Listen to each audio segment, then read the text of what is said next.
வீக்கில் நாம் பார்க்க போகிற ஒரு விஷயம் வந்து ஒரு சின்ன ஒரு அண்மையிலே நடந்த ஒரு ஈவெண்ட். நம்ம சந்தித்த ஒரு ஈவெண்ட். அதுக்கு நம்ம சொல்யூஷன் கொடுத்தது. அப்புறம் ஒரு கவுன்சிலிங்கில் நம்ம எப்படி டீல் பண்ணங்கிறத பற்றி இங்கே நம்ம ஒரு டிஸ்கஸ் பண்ணலாம். இப்போது அண்மையில் பார்த்தோன்னா ஒரு காலேஜ் ஸ்டூடெண்ட். அவர் வந்து சின்னதுலேருந்தே ஒரு ஹை ஸ்கூல் இருந்து படிக்கும்போது நல்ல ஒரு ஹார்ட் ஒர்க்கர், பெர்ஃபார்மன்ஸ் நல்லா பண்ணுற ஒரு ஆள். வர்றாரு ப்ளஸ் டூவில் வந்து நல்ல மார்க் வாங்குறாரு, நல்ல கட் ஆஃப் எடுக்கிறாரு, ஒரு நல்ல ஒரு ஒரு லீடிங்கான ஒரு காலேஜில் வந்து சேர்றாரு.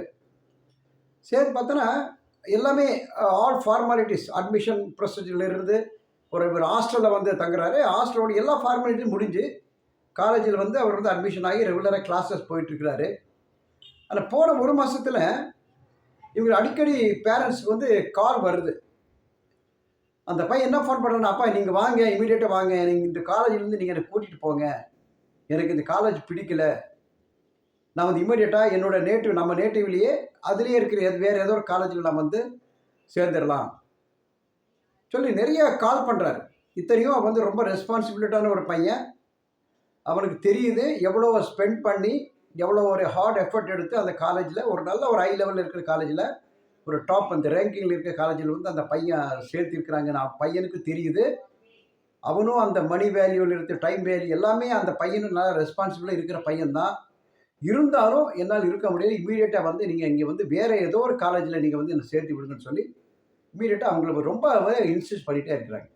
இந்த பேரண்ட்ஸ்க்கு ஒன்றுமே புரியல. இவரால் தான் விரும்பி சேர்ந்த காலேஜ், நல்ல ஒரு டாப் ரேங்கில் இருக்கிற காலேஜ்னு ஏன் பையன் இப்படி சொல்லிட்டு அப்புறம் என்ன பண்ணாங்க, திடீர்னு அன்எக்ஸ்பெக்டாக பையன் வந்து அங்கேருந்து முடியாமல் லீவில் வர்றான். அந்த நேரம் பார்த்து நாங்கள் ஏதோ ஒரு வேலைக்காக அங்கே போகிறோம். போய் பேசிகிட்டு இருக்கும்போது இந்த விஷயம் வந்து அங்கே அந்த பையனுடைய இது வந்து பேரண்ட்ஸோட அண்டர்ஸ்டாண்ட் பண்ண முடியல. நம்மக்கிட்ட சொல்லும்போது எங்களுக்கே அப்போ தான் ஒரு ஹை ஓப்பன் ஆகுது. என்ன அப்படின்னா, எல்லாமே ஒரு சின்ன விஷயந்தான்.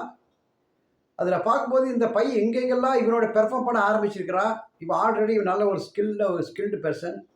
அகாடமிக் சைடில் ஆகட்டும், இல்லை எக்ஸ்ட்ரா கரிக்குலர் ஆகட்டும், இல்லை ஒரு சோஷியல் ரெஸ்பான்சிபிலிட்டி எல்லாமே அவங்ககிட்ட இருக்குது. இது ஓவர் இந்த பண்ணது வந்து அவரோட அந்த ஆக்டிவிட்டீஸ் வந்து மற்றவங்களை டாமினேஷன் பண்ண மாதிரி அவங்க மற்ற ஸ்டூடெண்ட்ஸ் வந்து ஃபீல் பண்ணியிருக்கிறாங்க. இவன் வந்து ஒரு அவுட்ஸ்டாண்டிங் பர்சனாக மற்றவங்க ஃபீல் பண்ணி இவன் மேலே வந்து என்னென்னா ரொம்ப ஏகப்பட்ட ஒரு கம்ப்ளைண்ட் இவன் மேலே சொல்கிறாங்க. ஒன்றுமே செய்யாததுக்கெல்லாம் வந்து அவங்க ஒரு கம்ப்ளைண்ட் பண்ணுறாங்க. அப்புறம் எங்கே பார்த்தாலும் ஒரு பார்த்தா ஒரு ரூட்னஸ், இவன் மேலே ஒரு ரூட்னஸ் பீப்புள்ஸ் வந்து அவங்களாம் ஒரு பிஹேவ் பண்ணுறாங்க. எப்படியாவது இவனை வந்து அந்த காலேஜிலிருந்து இவனை வெளியே அனுப்பிடணுங்கிற மாதிரி அந்த சுற்றி இருக்கிற அந்த ஒரு டீம் இவனுக்காக இன்டைரக்டாக ஒர்க் பண்ணிட்டு இருக்கிறாங்க. ஸோ இது பார்க்குறாங்க. அப்போ பார்க்கும்போது இது வந்து காலேஜ்லேயோ ஸ்டூடெண்ட்ஸ் மட்டும் நடக்கிறது இல்லை, இவன் எல்லா இடத்துலையும் ஒரு ஆஃபீஸ் ஸ்டாஃப் ஆகட்டும், ஒரு எம்ப்ளாயி ஆகட்டும், ஒரு ப்ரொஃபஷன் ஆகட்டும், ஈவன் நல்ல லீடிங் நல்லா படித்தவங்களே, நல்லா படித்து ஹை பொசிஷனில் இருக்கிறவங்க அந்த இடத்துலையும் கூட இந்த மாதிரி ஒரு ரூட்னஸ் அங்கே வந்து நம்ம பார்க்குறோம். இந்த டைப் ஆஃப் பீப்புள்ஸ் வந்து நம்ம பார்த்துட்டே இருக்கிறோம். எவ்ரிடே நம்ம வந்து என்கவுண்டர் பண்ணிகிட்டே இருக்கிறோம். ஸோ இந்த செக்மெண்ட்டை நம்ம பார்க்குறது, அதாவது வாட் இஸ் ரூட்னஸ். அப்புறம் இதில் நான் சைக்காலஜிக்கல் பார்த்தா இது வந்து என்னென்னா ஆன்டி சோஷியல் டிஸார்டர் கூட நம்ம நிறைய சொல்லுவாங்க. அப்போ சைக்கோ பற்றின்னு சொல்லுவாங்க. இப்போ இது மாதிரி நிறைய பேர் இதுக்கு இருக்குது. இப்போ நம்ம இப்போ எடுத்துக்கிற இந்த டாபிக் வந்து ஒரு ரூட்னஸ் பற்றி நம்ம பார்க்கலாம். இந்த ரூட்னஸ் பக்கம் பீப்புள்ஸ் அவங்க எப்படி நம்ம கூட பிஹேவ் பண்ணுறாங்க, அப்புறம் ஏன் வந்து அவங்களுக்கு அந்த மாதிரி ஒரு பிஹேவியர் ஏன் அவங்களுக்கு வருது, என்ன ரீசன், அப்புறம் எப்படி நம்ம ஓவர் கம் பண்ணணும். ஏன்னா நம்ம அந்த பீப்புள்ஸ் கூடவே நம்ம ஃபுல்லாக இருக்கவும் முடியாது. இன்கேஸ் இருந்தாலும் நம்மளுடைய ப்ரொடக்டிவிட்டி வந்து அங்கே என்ன ஆகுன்னா நம்மளால் வந்து ஒரு ஷைன் ஆக முடியாது. எப்போவுமே நம்ம ஒர்க் பண்ணுறது இல்லாமல் அவங்களோட எனர்ஜியும் அந்த நெகட்டிவ் எனர்ஜியும் சேர்ந்து நம்ம ஒர்க் பண்ண வேண்டிய ஒரு கட்டாயத்தில் வந்து நம்ம தள்ளப்பட்டுருவோம் எங்கே இருந்தாலும். ஸோ இந்த மாதிரி சுச்சுவேஷனில் எப்படி ஹவு டு என்கவுண்டர் வித் அந்த ரூட்னஸ் பீப்புள்ஸ், அதில் பாட்டு அவங்களோட அந்த சிம்பாலிக்கலை எப்படி நம்ம அவங்கள ஐடென்டிஃபை பண்ணணும். ஏன்னா இதை வந்து நம்ம ஈஸியாக பார்க்க போகிறோம். இப்போது ஃபர்ஸ்ட் ஆஃப் ஆல் வந்து ஒரு ரூட்னஸ் என்ன அப்படின்னா, இப்போது நம்ம ஆரம்பத்தில் நம்ம பார்க்கும்போது இதில் வந்து நிறைய டைப்ஸ் வந்து நம்ம இங்கே பார்க்கலாம். ஒன்று பார்த்தீங்கன்னா வெர்பல் ரூட்னஸ். இந்த வெர்பல்னா பேச்சிலேயே எடுத்தாலும் ஏதோ ஒரு இன்சல்ட் பண்ணிகிட்டே இருக்கிறது. அப்புறம் பார்த்தோன்னா ஒரு நெகட்டிவ் கமெண்ட்ஸ், நம்ம என்ன செஞ்சாலும் அது வந்து நம்மகிட்ட டைரக்டாக சொல்லாமல் ஏதோ ஒரு வகையில் ஒரு நெகட்டிவ்க்காக ஒரு கமெண்ட்ஸ் கொடுக்குறாங்க.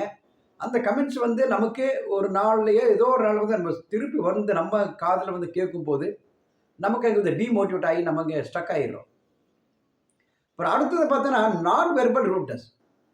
இது எங்கே பார்த்தா இவங்க என்ன பண்ணுறாங்கன்னா கம்பெனி எடுத்துக்கிட்டேன்னா ஒரு ஒரு ப்ராஜெக்ட் வந்து அந்த நம்ம டீம் லீடர் வந்து கொடுப்பாரு. அந்த ப்ராஜெக்ட் லீடர் வந்து கொடுப்பாரு. நம்ம அதை வந்து எடுத்துகிட்டு போகிறோம். அந்த நேரத்தில் நம்மளது வந்து நல்லா ப்ரெசன்டேஷன் பண்ணிட்டு இருக்கும்போது டோட்டலாக அப்படியே இக்னோர் பண்ணிடுறது. அப்புறம் நம்ம பேசிகிட்டு இருக்கும்போது என்னென்னா ஒரு ஆக்டிவ் லிசனிங் இல்லாமல் ஒரு ஐ கான்டாக்ட் அங்கே அதுவும் இல்லாமல் ஏதோ ஒரு பக்கத்தில் ஏதோ ஒரு வெளியில் எங்கேயோ ஒரு வேடிக்கை பார்க்குறது கூட இந்த மாதிரி ஒரு பண்ணுறது வந்து பார்த்தோன்னா நான் வெர்பல் இந்த ரூட்னஸ் நம்ம பார்க்கலாம். அப்புறம் பார்த்தீங்கன்னா ஒரு பேசிவ் அக்ரெசிவ் சொல்லுவாங்க. இதுவும் அதே தான். ஒரு இன்டைரக்டாக நம்மளை வந்து ஒரு இன்சல்ட் பண்ணுற ஒரு சுச்சுவேஷன் ஆகட்டும். அதே போல் நம்மளுடைய அந்த ஆக்டிவ் லிசனிங் இல்லாமல் நாம் செய்கிற அத்தனை வேலையும் அது வந்து நம்ம ஒரு அக்செப்டன் இல்லாமல் அது இந்த மாதிரி ஒரு செய்கிற சுச்சுவேஷன் பார்க்குதுன்னா ஒரு பேசிவ் அக்ரெசிவில் வர அந்த மாதிரி வரும். அப்புறம் பார்த்தீங்கன்னா டோட்டலாக வந்து அந்த டிஸ்மிசிவ் ரூட்னஸ் சொல்லுவாங்க. அதாவது நம்ம என்னதான் சொன்னாலும் அதை வந்து ஒரு டிஸ்ரிகார்டிங் பண்ணுறது. மற்றவங்க என்னது ஒப்பீனியன் சொன்னால் கூட அதை ஏற்றுக்காம அது நம்ம பாஸாக இருக்கலாம், இல்லை நம்ம கூட ஒர்க் பண்ண கொலீகாக இருக்கலாம், இல்லை நம்ம கூட ஈவன் இருக்கிற ஒரு ஃபேமிலி மெம்பர்ஸுக்கு கூட இருக்கலாம். ஸோ இந்த மாதிரி ஒரு பண்ணுறது இதெல்லாம் பார்த்தோன்னா ஒரு ஒரு டிஸ்ரெஸ்பெக்ட் அந்த ரூட்னஸ் வந்து நம்ம இங்கே பார்க்கலாம். ஸோ இந்த மாதிரி நிறைய டைப்ஸில் வந்து நம்மளை சுற்றி இருக்குது அப்படின்னா நிச்சயமாக நம்மளை சுற்றி வந்து ரூட்னஸ் பீப்புள்ஸ் இருக்கிறாங்க.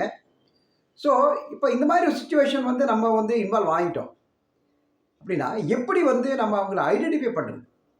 இல்லை உண்மையிலே இவங்க வந்து நம்ம மேலே ஒரு கேர் எடுக்கிறவங்களா, இவங்களை நம்பி நம்மளுடைய ஒர்க்கை வந்து நம்ம ஷேர் பண்ணலாமா, இல்லை நம்ம செஞ்ச அந்த ஒரு ஐடியாஸ் வந்து ஷேர் பண்ணலாமா, ஒரு சஜஷன் வந்து சொல்லலாமா, இப்படிங்கிறதுக்கு நம்ம அந்த ரூட்னஸ் பீப்புள்ஸ் வந்து ஐடென்டிஃபை பண்ண இப்படிங்கிறது பார்க்கும்போது ஃபர்ஸ்ட் ஆஃப் ஆல் பார்க்கும்போது இவங்க வந்து எப்போவுமே ஒரு டிஸ்ரெஸ்பெக்ட்ஃபுல்லாக தான் இருப்பாங்க.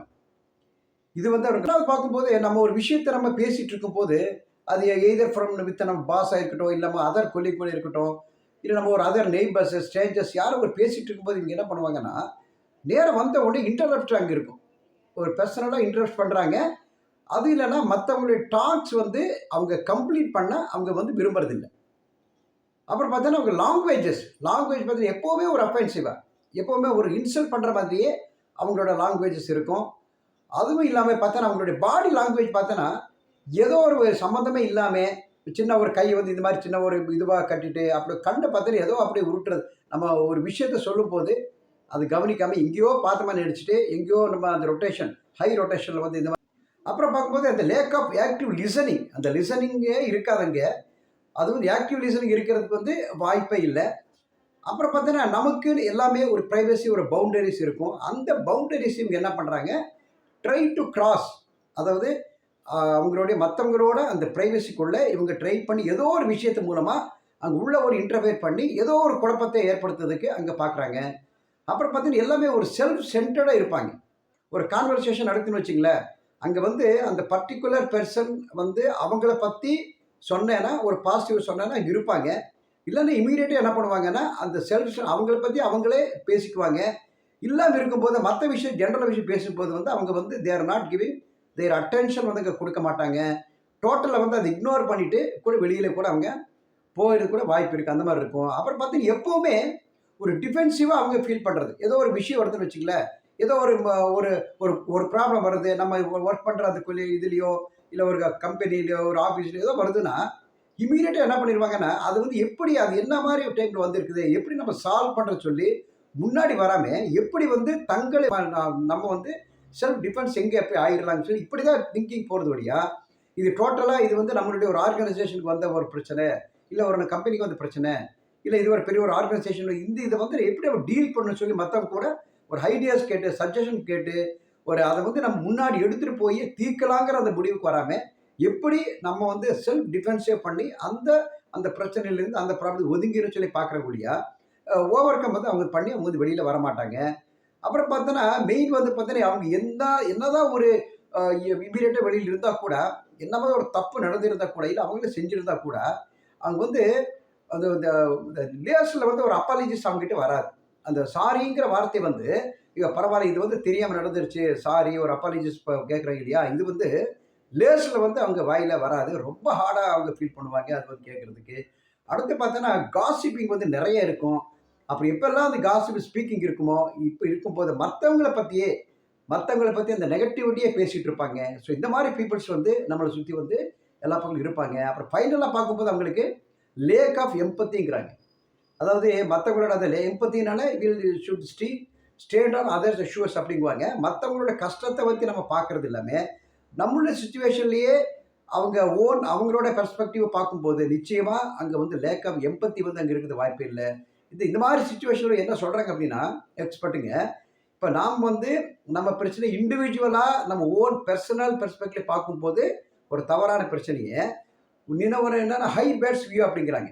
ஒரு பருந்து பார்வையில இந்த மாதிரி ஒரு பார்க்கும்போது தான் மற்றவங்களோட கஷ்டம் வந்து அங்கே புரிய வரும். இப்போ ஒரு ஆஃபீஸர் இருக்கிறாங்க, ஒரு அதிகாரி இருக்கிறாங்க, நம்ம ஒரு அப்ளிகேஷன் கொடுத்துருப்போம், அது வந்து அவங்களால பண்ண முடியல அப்படின்னா, அப்போ வந்து நம்மளுடைய செல்ஃப் பெர்ஸ்பெக்டிவ்ல நம்ம இவ்வளோ பண்ணி கூட இது வந்து செய்ய முடியலையேன்னு சொல்லி நம்மளை பிளேம் பண்ணுறதுக்கு அவங்கள வந்து நம்ம பிளேம் பண்ணுறதுக்கு அவங்களோட வியூஸில் அவங்களுக்கு இருக்கிற என்ன மாதிரி ஒர்க் இருக்குது, என்ன மாதிரி பேர்டன் அங்கே இருக்குது. இப்போ ஒரு கம்பெனி இருக்குது, கம்பெனியில் வந்து நமக்கு வேண்டிய ஒரு இன்சென்டிவ் கொடுக்கல, ஒரு இன்க்ரிமெண்ட் கொடுக்கல அப்படின்னா, அந்த கம்பெனியில் ஆடிட்டிங் என்ன, அது வந்து இந்த டைமில் வந்து ரொம்ப உண்மையில ப்ராஃபிட்டாக போயிட்டு இருக்குதா, இல்லை அவங்களுக்கு ஏதாவது லாஸ், அவங்களுக்கு சேலஞ்சஸ் வேறு ஏதாவது இருக்குதா. ஸோ அந்த மாதிரி சேலஞ்ச் இருக்கும்போது நம்ம எம்ப்ளாயிஸ் வந்து எப்படி கவனிப்பாங்க. ஸோ இந்த மாதிரி ஒரு பெர்ஸ்பெக்டிவ் போகும்போது நம்மளுக்கு இங்கே வந்து நம்மளுடைய அந்த லேக் ஆஃப் அந்த அந்த ரூட்னஸ் வந்து நம்ம அது வந்து பிஹேவியர் பண்ண மாட்டோம். ஸோ இந்த மாதிரி சுச்சுவேஷன் இது பார்க்கலாம். இப்போ ஃபைனலாக பார்க்கும்போது இவங்க வந்து ஏன் செய்கிறாங்க, இப்போ உண்மையிலே வேணும்னு செய்கிறாங்களா, இல்லை ஏன்னா வேணும்னு யாருமே செய்ய மாட்டாங்க. ஸோ இந்த மாதிரி சுச்சுவேஷனில் வந்து ஏன் வந்து இவங்க இந்த இந்த மற்றவங்களுக்கு வந்து இது வந்து ஆகாதுன்னு தெரியுது, இருந்தாலும் இவங்க ஏன் வந்து இதை வந்து செய்கிறாங்கன்னு பார்க்குறதுக்கு இப்போ இந்த இதில் பார்க்கலாம். இப்போது ஃபர்ஸ்ட் ஆஃப் ஆல் வந்து இந்த மாதிரி பிஹேவியர் நம்மளை சுற்றி இருக்குது அப்படின்னா, நீங்கள் ஜஸ்ட் அவங்கள வந்து அவங்க வந்து நீங்கள் வந்து ஜஸ்ட் நீங்கள் வந்து ரிசர்ச் பண்ணி பாருங்கள். நீங்களே உங்களை வந்து உங்கள் மனசுக்குள்ளே அவங்கள பற்றி கொஞ்சம் நீங்கள் வந்து ஆராய்ச்சி பாருங்கள். ஃபர்ஸ்ட் ஆஃப் ஆல் வந்து அவங்க பெர்சனலாகவே ஸ்ட்ரெஸ் அண்ட் ஃப்ரஸ்ட்ரேஷனில் இருக்கிறதுக்கு வாய்ப்பு இருக்குது. ஏன்னா பெர்சனலாக அவங்கள வந்து ஸ்ட்ரெஸ்லேயும் ஒரு ஃப்ரஸ்ட்ரேஷன் இருக்கும்போது அது எப்படி வந்து அவங்க எமோஷனலாக பேலன்ஸ் ஆகுது தெரியாமல் இமீடியட்டாக மற்றவங்கள வந்து கண்ட்ரோல் பண்ணுறதுக்கு ட்ரை பண்ணுவாங்க.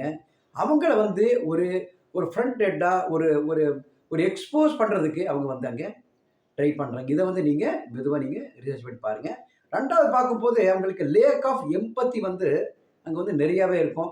யார் என்ன செய்யணும், என்னுடைய வேலையை நான் வந்து பெர்ஃபெக்டாக இருக்கிறேன், என்னுடைய வேலையை மட்டும் நான் செஞ்சால் போதும். ஏன்னா அவங்களோட என்விரான்மெண்ட் வந்து வேறு மாதிரி இருக்கலாம், மற்றவங்களோட என்விரான்மெண்ட்டு வேறு அனதர் பொசிஷன் இருக்கலாம். ஆனால் நான் வந்து என்னோடய வேலை பெர்ஃபெக்டாக இருக்கேன் இல்லையா, அவங்க அவங்க வேலை இப்போ ஏன் பெர்ஃபெக்டாக பண்ண மாட்டாங்கிறாங்க. ஸோ இந்த மாதிரி அவங்களோட ஒரு என்விரான்மெண்ட் தெரியாமல் ஒரு லேக் ஆஃப் எம்பத்தியிலே ஒர்க் பண்ணுறதும் இந்த ரூட்னஸ்க்கு ஒரு காரணமாக இருக்குது. அப்புறம் மெயின் பார்த்தோன்னா இன்செக்யூரிட்டி, அதாவது அவங்க மேலேயே ஏதோ ஒரு விஷயத்தில், இது வந்து ஒரு ஃபேமிலி பிரச்சனை ஆகட்டும், இல்லை வந்து அவங்களுடைய அஃபீஷியல் ஆகட்டும், இல்லை அவங்களுடைய ஃபினான்ஷியல் ஸ்டேட்டஸ் ஆகட்டும், எமோஷனல் ஸ்டேட்டஸ் ஆகும், இதுலேயே கூட அவங்க ஒரு இன்செக்யூராக அவங்க ஃபீல் பண்ணும்போது இந்த மாதிரி பிஹேவியர் வர்றதுக்கு அவங்களுக்கு வாய்ப்பு இருக்குது. அப்புறம் பார்க்கும்போது அவங்களுடைய வந்து பார்த்து என்விரான்மெண்ட், அவங்க வசிக்கின்ற இடம், அவங்களோட ஒரு ஃபேமிலி என்விரான்மெண்ட், அவங்களுடைய ஒர்க் பண்ணுற என்விரான்மெண்ட்டு, ஸோ அவங்களுடைய ஃப்ரெண்ட் சர்க்கிள், ஸோ இந்த மாதிரி விஷயத்தில் கூட இந்த என்விரான்மெண்ட் அவங்க என்ன பண்ணியிருப்பாங்கன்னா ஒரு கண்ட்ரோல் பிஹேவியர் வந்து அவங்க இருந்திருப்பாங்க. ஸோ அந்த கண்ட்ரோல் அந்த பிஹேவியர் வந்து மற்றவங்களை வந்து வெளியில் வரும்போது ஒரு ஒர்க்குன்னு வரும்போது அவங்க டாமினேட் பண்ணி இங்கே பார்ப்பாங்க. ஸோ இந்த மாதிரி சுச்சுவேஷனையும் it may be the one of the ரீசனாக இருக்கலாம். அப்புறம் பார்த்தோன்னா அவங்களோட மென்டல் ஹெல்த் இஷ்யூஸ், இது கூட நம்ம அங்கே கவனிக்க வேண்டிய விஷயமா இருக்குது. ஸோ மென்டல் ஹெல்த் வந்து அங்கே வந்து ஓரளவுக்கு வந்து அவங்க வந்து நல்ல ஒரு ஆரோக்கியமான மனநிலை இல்லாமல் இருக்கும்போது கூட இந்த மாதிரி வந்து மற்றவங்க வந்து ரூட்னஸ் பிஹேவியர் வந்து அங்கே வரதுக்கு வாய்ப்பு இருக்குது. அப்புறம் பார்த்தோன்னா ஒரு லேக் ஆஃப் செல்ஃப் அவேர்னஸ் சொல்கிறாங்க. அதாவது அவங்கள பற்றியே நான் என்ன செய்கிறேன்னு தெரியாமல் இந்த ஒரு அவேர்னஸோட நான் வந்து இல்லாமல் இருந்தால் எனக்கு எவ்வளோ ஒரு பாதிப்பு ஏற்படும், இதனால் மற்றவங்களுக்கு வந்து எவ்வளோ ஒரு கஷ்டத்தை என்னால் வந்து ஏற்படுது. ஸோ இந்த மாதிரி ஒரு ஒரு ஒரு அவேர்னஸ் இல்லாத ஒரு சுச்சுவேஷனுக்கு கூட இங்கே அந்த ரூட்னஸ் கூட அது வாய்ப்பு இருக்குது. என்னென்னா ஒரு பவர் டைனாமிக்ஸ் சொல்லுவாங்க. அதாவது என்னென்னா இந்த இடத்துல இதில் வந்து நான் தான் இங்கே டாமினேட் பண்ணணும், என்னுடைய இந்த மாதிரி ஒரு பிஹேவியர் எடுத்தேன்னா நான் ஈஸியாக மற்றவங்களை வந்து சப்ரைஸ் பண்ணி நான் வந்து மேலே என்னுடைய பவர் வந்து இங்கே வந்து நான் மற்றவங்களை கண்ட்ரோல் பண்ணி வச்சுக்கலாம். ஸோ இந்த மாதிரி ஒரு பிஹேவியரும் it may be one of the ரீசனாக இருக்கலாம். ஆனால் இது ஏன் செய்கிறாங்க அப்படின்னா உண்மையில் இதனால் ஏற்பட விளைவுகளை வந்து இது வரைக்கும் அவங்க சந்திக்காமல் இருந்திருப்பாங்க. ஸோ இந்த மாதிரி ஒரு ரூட்னஸ் பிஹேவியரில் ஒரு கம்பெனிக்கோ இல்லை ஒரு டீம் ஒர்க் நம்ம செய்கிறதுக்கோ இல்லை ஒரு ஆர்கனைசேஷனுக்கோ எந்த மாதிரி ஒரு எஃபெக்ட் ஒரு இம்பேக்ட் ஒரு நெகட்டிவான இம்பேக்ட் கிரியேட் ஆகுதுங்கிறத அவங்க வந்து ஒரு அண்டர்ஸ்டாண்ட் பண்ணாமல் இல்லை அவங்க வந்து அது எக்ஸ்பீரியன்ஸ் ஆகாமல் இந்த மாதிரி ஒரு ரூட்னஸ் பிஹேவியரில் வந்து மற்றவங்க வந்து அவங்களுக்கு செய்யும் போது அவங்க வந்து ரியலைஸ் பண்ணியிருந்தேனா ஒரு அண்டர்ஸ்டாண்ட் பண்ணியிருந்தேனா அவங்க மற்றவங்களுக்கு செய்ய மாட்டாங்க. ஸோ இந்த மாதிரி இன்னும் அவங்களுக்கு அந்த எக்ஸ்பீரியன்ஸ் வரலன்னு சொல்லலாம். அந்த மாதிரி வராமல் இருக்கும்போது இவங்க வந்து ஈஸியாக வந்து மற்றவங்களுக்கு வந்து கேரியட் பண்ணுறாங்க. ஸோ இது வந்து நம்ம எப்படி நாம ஓவர் கம் பண்ணலாம். இப்போ வந்து நம்ம ஸ்டார்டிங் பார்க்கும்போது ரூட்னஸ்ங்கிறது என்னன்னு பார்த்தோம். அப்போ இதோட பிஹேவியரோட டைப்ஸ் என்னென்னு பார்த்தோம். இப்போ ஃபைனலாக வந்து ஏன் செய்கிறாங்க, ஏன்னா நம்ம ஒரு விஷயத்தை வந்து டைரெக்டாக இது வந்து தப்பு சரின்னு சொல்கிறதுக்கு என்ன எதுக்கு செய்கிறாங்க, ஏன் செய்கிறாங்க, ஏன் மற்றவங்களுக்கு ஏன் நார்மலாக அவங்க இல்லை, ஒரு அப்நார்மலாக ஏன் இருக்குன்னு சொல்லி இதை நம்ம ஆராய்ச்சி பார்க்கும்போது இந்த இவ்வளோ நம்ம வந்து இதோட அந்த ரீசன்ஸ் வந்து நாங்கள் பார்த்தோம். இதோட எப்படி ஓவர் கம் பண்ணுறதுங்க இதோட பார்ட் 2 அடுத்த செக்மெண்ட்டில் we will see by the next week. So by that we will leave you.